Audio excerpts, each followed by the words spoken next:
Let's go. Let me hear you, Chicago. Let me get you a little bit more noisy out there. Yes.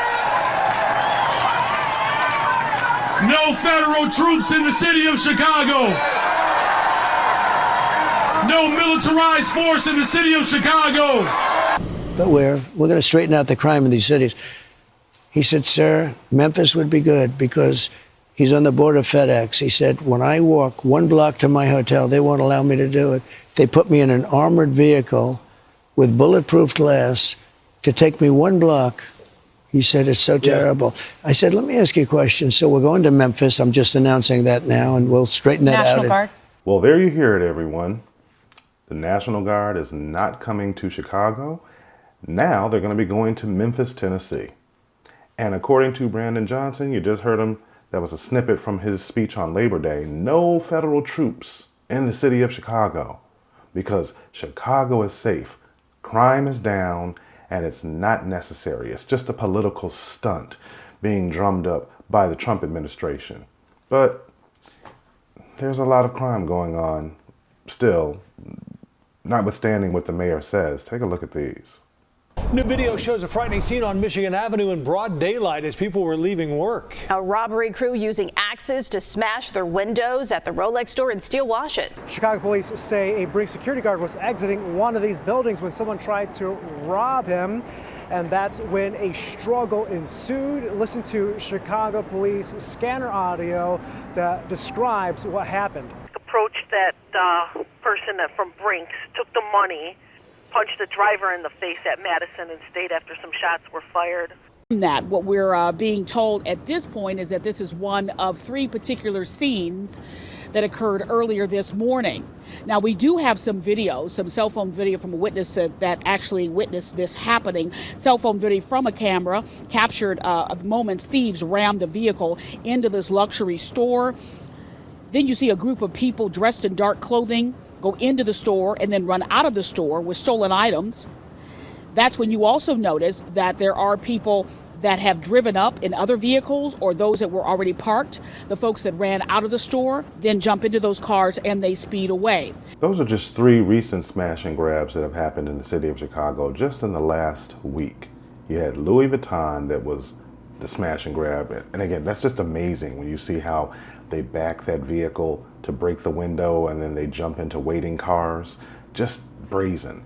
You've got them breaking in 6 people taking hammers and breaking the windows of a Rolex store in broad daylight during the lunch hour. That's when those geniuses decided to break into that store. And then you have the Brinks truck where one of the guards was actually able to shoot one of the assailants to keep him from robbing the store. But there's an overall psychology that's happening that we need to discuss here. By the way, if you're still hanging out in this video, do me a favor. A ton of you are watching this content, and I see the comments, I see the views, but I see a very small number of you are actually subscribed. So do me a quick favor. You're watching this, you're enjoying this content, especially the videos about Chicago. Do me a favor, hit that subscribe button, drop a comment, like the video, and share it. Let me get back to the psychology of what's going on. Every time a business experiences this type of robbery, they have to contemplate fixing whatever was broken. In the case of broken glass or broken windows, they have to replace inventory that was stolen. Oftentimes, that means they have to file an insurance claim. And for those of you who are business owners like I am, you know that every time you file an insurance claim, that drives up your premium, and eventually, if you have too many of these incidents happen, you can't get insured, and then that means those businesses have to close and or relocate. How much longer are these types of instances going to continue to occur before these businesses start to close? What does that mean? You've got vacant spaces that are the site or going to attract homeless people or what have you, but they're going to attract people, undesirables. Let's just say it like that. Then when that business is closed, those employees no longer have a job. If that business moves out of the city of Chicago, that means that the city can't get the sales tax from that business. That means less tax revenue. And again, Brandon Johnson had and Governor Pritzker had the temerity to say they don't want help from the Trump administration. So you know what the Trump administration said?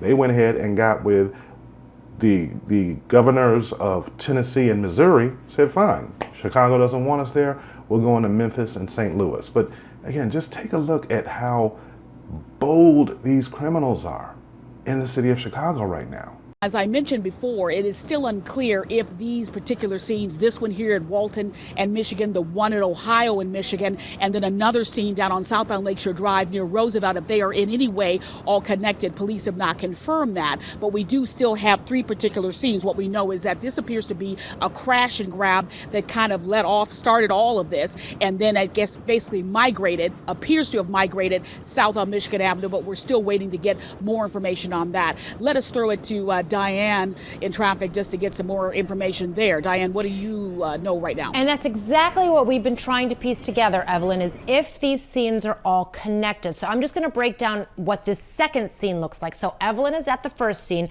Then we've got the second scene at Michigan and Ohio. Let's go to some video that we got for you earlier this morning from our photographer, Dave.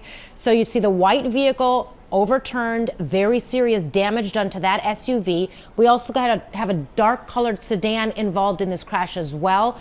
Lots of damage done to that vehicle too. We understand from this scene that there were several people injured. We don't have an exact number. We don't have extent of injuries, but several people injured from this scene at Michigan and Ohio. We've got a third scene, if we can go to our live picture from our photographer, Paul Martinez, along DuSable Lakeshore Drive, where we initially had all lanes blocked southbound at Randolph, but you can see from this live picture that the 2 left lanes are getting by. Authorities are concentrating on this vehicle, where you see all 4 doors have been opened. So on top of them breaking into this store, doing that smash and grab at the Louis Vuitton store, and on top of that business incurring the cost of the broken glass and the insurance claims and the lost inventory, then these geniuses speed away in stolen vehicles and then get into car accidents.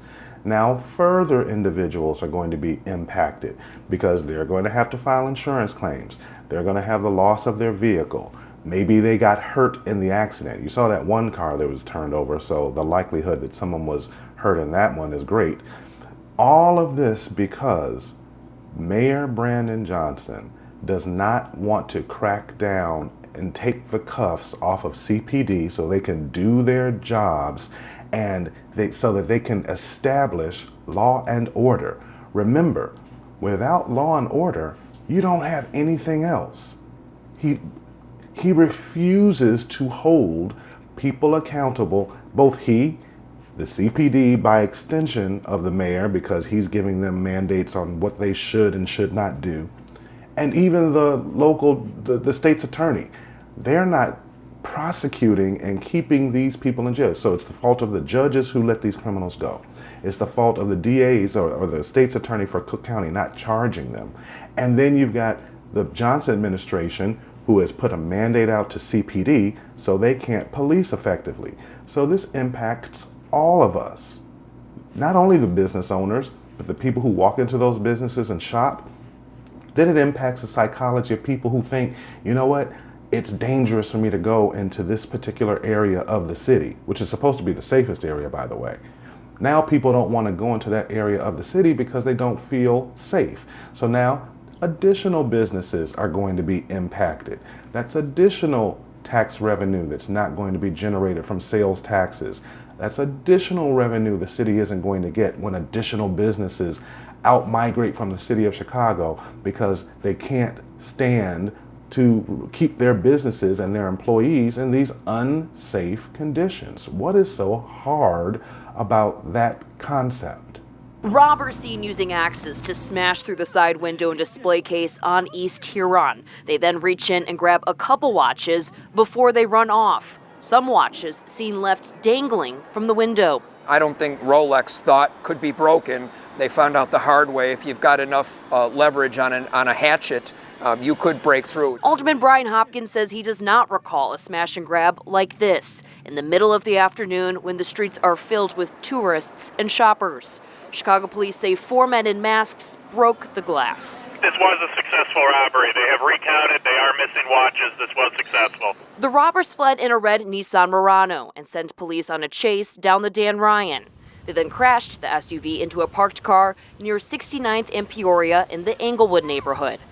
So there you see again, stolen car, crashes into a parked car, someone who's just minding their own business, parked their car on the street. Now they're going to have to incur the inconvenience of these robbers. No big surprise that they return to Englewood. That's one of the trouble spots in the city of Chicago. And it's so unfortunate. I saw this video earlier where someone was making a joke about prosecutors not going after black people because they're black.